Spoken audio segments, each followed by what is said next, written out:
শুভ দুপুর বন্ধুরা, কেমন আছো তোমরা সবাই? এখন কিন্তু দুপুরবেলা নয়, দুপুরবেলা আমি ঘুমিয়েছিলাম, তাই তোমাদেরকে দুপুরবেলা শুভেচ্ছা জানালাম।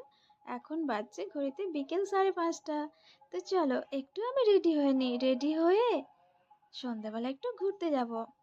ঘুরতে যাব বললে তো হবে না, ঘরে অনেক কাজ পড়ে আছে।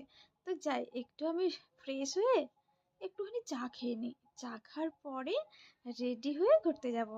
তো চলো, তোমাদের সাথে গল্প করতে চলে এসেছি এখন। কেমন আছো তোমরা সবাই? অবশ্যই জানাবে কিন্তু।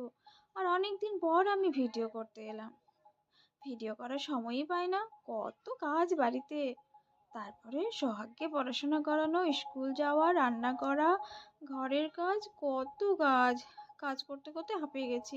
দেখতে পাচ্ছ কত জামা কাপড় এলোমেলো হয়ে পড়ে আছে, সব গোছাতে হবে। ভেবেছিলাম একটু ঘুরতে যাব, হয়তো আর যাওয়া হবে না। যাই হোক, তোমাদের সাথে একটু ম্যাজিক করি। ম্যাজিক করে দেখবে কেমন আমি জামা কাপড়গুলো গুছিয়ে ফেলবো। তো দেখো, ম্যাজিক হয়ে গেছে। কে কে আমার মতো ম্যাজিক করতে পারো একটু কমেন্টে জানাবে। ওকে, তো চলো আমার পাশের ঘরটা একটু গুছিয়ে নিই। গুছিয়ে নেওয়ার পর গরম গরম চা বসিয়ে দিয়েছি। চা খাবো আর তোমাদের সাথে গল্প করব।